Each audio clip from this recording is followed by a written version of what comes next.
ऐसा है, उत्तर प्रदेश हिंदुस्तान का विशालतम राज्य है, प्रदेश है, इसका गौरवशाली इतिहास रहा। इस उत्तर प्रदेश ने हमारे आधे दर्जन से ज़्यादा देश को प्रधानमंत्री दिया है। आज भी जो हमारे देश के प्रधानमंत्री जी हैं, माननीय मोदी साहब, वो उत्तर प्रदेश के ही हैं और यहीं से हैं जहां हम आपके बीच से बनारस से हैं। तो उत्तर प्रदेश का एक गौरवशाली इतिहास है। लेकिन आज जो डबल इंजन की सरकार है और उत्तर प्रदेश में बाबा योगीनाथ जी के अगुवाई में, नेतृत्व में सरकार है, आज चारों तरफ परेशानी है, तबाही है, बर्बादी है, किसान परेशान है। किसान की रात खेतों में बीती जा रही है। किसान सांड खेती भी करते हैं, जान भी लेते हैं। 5,000 से ज्यादा। अरे श्रीमती जी, कुछ तो सस्ता लो, बचत करो। नहीं श्रीमान जी, सब बढ़िया लो, रहने दीजिए। इसमें क्या खास बात है? थोड़े में ज्यादा स्वाद, यही तो है इसकी खास बात। वाह मामा, क्या स्वाद है। अरे मेरे राजा, और मसाला। किसानों को सांडों ने जान ले ली। ये बात केवल हम बनारस में नहीं बोल रहे हैं, बल्कि जब विधायक हम थे तो योगी जी नेता सदन के रूप में सामने बैठते थे, माननीय अखिलेश जी और हम। माननीय अखिलेश जी हमें बगल बैठा, आज भी बगल बैठा। तो ये सवाल उठाया गया था कि आखिर किसानों के फसल को आवारा जानवरों से, सांडों से बचाने के लिए सरकार क्या कदम उठा रही है, क्या योजना है। सरकार की तरफ से कोई जवाब नहीं आया। हाँ, उनके पशुपालन मंत्री खड़े हुए, कहा बड़ा अच्छा इंतजाम कर लिया गया है, गौशालाओं का निर्माण कर लिया गया है। मैंने कहा और हमारे नेता माननीय अखिलेश जी ने कहा, गौशालाओं की तो आज हालत और खराब है।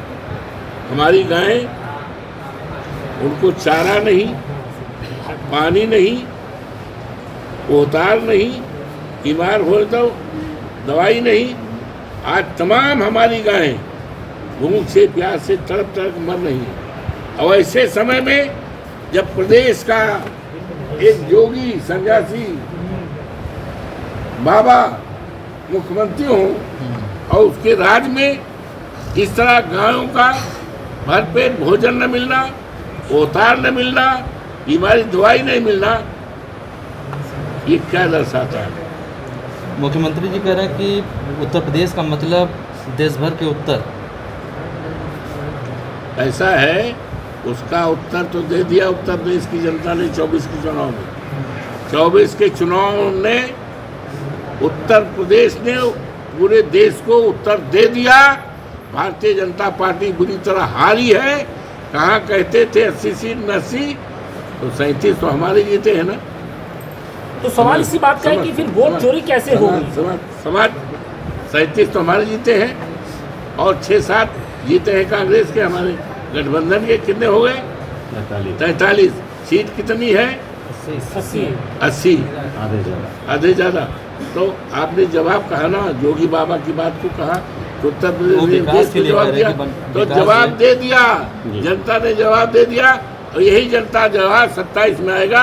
पूरी तरह से भारतीय जनता पार्टी पूरी तरह से प्रतिष्ठित होगी, हटेगी और बहुत अच्छी सरकार माननीय अखिलेश जी के नेतृत्व में एक अच्छी सरकार आएगी जो कल्याण का काम करेगी। हमारे संविधान में बाबा साहब भीमराव अम्बेडकर ने जो संविधान बनाया है उसमें लिखा है, कोई भी सरकार होगी तो वो वेलफेयर का काम करेगी। वेलफेयर स्टेट की कल्पना की गई है, लेकिन आज सरकारें व्यापार कर रही हैं, व्यापार के लिए करी। आज अस्पतालों में क्या हालत है, दवाएं नहीं हैं, बिस्तर नहीं मिल रहा है, मरीज बाहर रो रहा है, तड़प रहा है, सांस निकल रही है, क्या हालत है। आज हमारा पढ़ाई का सिस्टम क्या है, शिक्षा कहाँ जा रही है। हमारा नौजवान पढ़ लिख करके MA BA तो तमाम बड़ी बड़ी डिग्रियाँ ले करके आज नौकरी नहीं है, डिग्रियाँ जलाने को सोचता है, आत्महत्या पे सोचता है। ये योगी जी का कल्याणकारी राज है, ये राज जाएगा। समाजवादी पार्टी इंडिया आ जाएगी। 27 में हिंदुत्व चलेगा कि नहीं चलेगा? हिंदुत्व का मुद्दा 27 में चलेगा कि नहीं चलेगा? ऐसा है, 27 में मुद्दा चलेगा बेरोजगारी का, मुद्दा चलेगा संविधान बचाने का, मुद्दा चलेगा जातीय जनगणना का, मुद्दा चलेगा आरक्षण का, मुद्दा चलेगा किसान का, यही मुद्दा चलेगा और दुनिया का कोई मुद्दा नहीं चलेगा। वोट चोरी के आरोप लग रहे हैं, क्या लगता है कि वाकई क्या 2024 के चुनाव में वोट चोरी हुए थे? वोट चोरी हुए थे, टारगेट किया जा रहा है, वोट चोरी किया जा रहा है, वोटर लिस्ट से नाम हटाए जा रहे हैं। तो क्या वो चोरी नहीं किया है? नहीं, आपने भी इस बात को महसूस किया था 2024 के चुनाव में कि हम वोट लड़ रहे हैं, लगातार लड़ रहे हैं, हमारे नेता लड़ रहे हैं, हमारे नेता लड़ रहे हैं, हम लोग लड़ रहे हैं, धरना प्रदर्शन भी किया, क्या नहीं किया। 24 में जुगाड़ नहीं बन पाया था क्या? 24 में लग रहा है जुगाड़ नहीं हो किसका? उनका 24 में आप लोग ज्यादा जीत गए ना, 43 सीटें आई। ये तो उससे पूछो, हाँ, ये तो पूछो बीजेपी वालों से कि तो कहाँ कमजोरी का जो जुगाड़ पूरा नहीं, कोशिश तो किया लेकिन अंदाजा ठीक नहीं लग पाया। हाँ, अंदाजा कर रहा है। अंदाजा उनका जो टारगेट रहा होगा, हो सकता रहा होगा चौधरी प्रसाद को 1 लाख वोट और ज़्यादा कर लो तो हार जाएंगे, तो उनका अंदाजा टारगेट फेल हो गया, हम जीत गए। सांसद जी, इसी सर्किट हाउस में उनके मंत्री, उनके विधायक दावा करते हैं कि 20 से 30 साल तक अभी समाजवादी पार्टी सत्ता में नहीं आने वाली है। ऐसा है, इसी सर्किट नोट कर लो, 27 में भारतीय जनता पार्टी 50 विधायक नहीं ला पाएगी। यही चुनाव आयोग रहेगा, 50 चुनाव आयोग रहेगा, चुनाव आयोग रहेगा, यही चुनाव आयोग को सुधारेंगे हम लोग। चुनाव आयोग रास्ते पे आएगा, चुनाव अब है, प्रयास हो रहा है, वो दिशा में काम हो रहा। हम लोग हाथ पे हाथ धरे नहीं बैठे हैं, लगातार इस देश में लोकतंत्र बचाने के लिए, बाबा साहब भीमराव अम्बेडकर का संविधान बचाने के लिए लगातार हम लोग संघर्ष कर रहे हैं। समाजवादी पार्टी संघर्ष के कोख से निकली है। मुलायम सिंह जी आज दुनिया में नहीं है। मुलायम सिंह एक व्यक्ति के साथ एक विचारधारा थी जो आंदोलन के कोख से, हम लोग तो आंदोलन के कोख से निकले हैं ना। लेकिन आप अयोध्या से आते हैं, अयोध्या में राम मंदिर बनने के बाद कुछ आपको परिवर्तन दिखा या सिर्फ एक बेनिफिट लेने की कोशिश की गई थी? ऐसा है, अयोध्या हम चाहते हैं हम लोग आओ। अयोध्या भगवान राम का मंदिर बन रहा है, अभी 1 साल लगेगा, 1 साल लगेगा, तो हम भी पूजा पाठ करते हैं और जाएंगे, यहाँ से जाएंगे, हनुमान जी का जाएंगे, दर्शन करेंगे, सरजी माँ करेंगे और भगवान करेंगे। अखिलेश जी को लेके जाएंगे?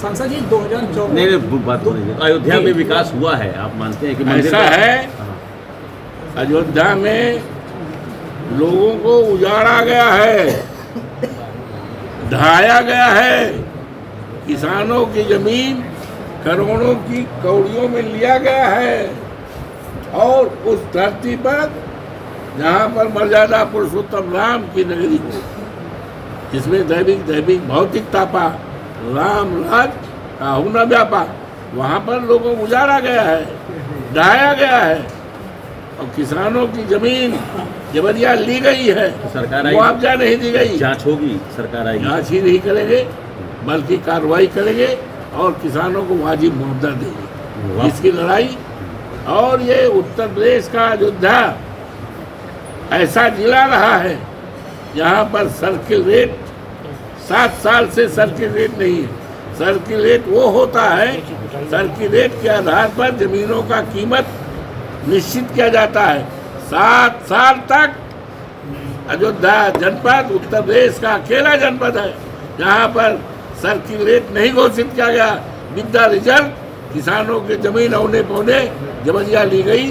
हमारी सरकार आएगी तो हम किसानों को मुआवजा भी पूरा करेंगे जो नहीं मिला है, और जो उजाड़े गए हैं, चाहे गुप्तार घाट में देखा हो, निशान लोग हैं, गुप्तार घाट में उजाड़ा गया है, जी, दुकानें कहा गया इनको दुकानें बनेगी, दी जाएगी, दुकानें बनी 2-2 करोड़ में, 3-3 करोड़ में। हम मनलोहा बेचारे निषाद 2 करोड़ जमीन लेंगे। हमारी सरकार आएगी तो उजाड़े गए लोगों को बसाएंगे और किसानों को मुआवजा दिलाएंगे और अन्याय के खिलाफ लगातार। एक सवाल है, ओम प्रकाश राजभर परमाणु बम लाने की बात कर रहे हैं हाइड्रोजन बम के आवाज में। उनकी ये स्थिति हैसियत नहीं है कि उनकी बात को अवधेश प्रसाद बोल। लेकिन सांसद जी एक सवाल तो बनता है ना कि राजभर समाज के नेता उनके साथ हैं, निषाद समाज के नेता उनके साथ हैं, पटेल समाज के नेता उनके साथ हैं। वो कह रहे हैं कि हम लोग बहुत मजबूत हैं। अपने बेटे को जीता नहीं पाया यार, क्यों बात करते हो? आँख खोल के देखा करो। सांसद जी एक सवाल ये है, तो आप भी तो अपने बेटे को नहीं जिता पाए। अभी नहीं बेटा तो नहीं जीता पाए। बेटा तो डकैती हुई है, उसको हम कह चुके हैं डकैती हुई है, डकैती हुई है, सुना नहीं क्या? हाँ, चलिए थैंक यू। अरे श्रीमती जी कुछ तो सस्ता लो, बचत करो। नहीं श्रीमान जी, सब बढ़िया लो, रहने दीजिए। इसमें क्या खास बात है? थोड़े में ज्यादा स्वाद, यही तो है इसकी खास बात। वाह मम्मा क्या स्वाद है। अरे मेरे राजा। राजा और प्योर मसाला।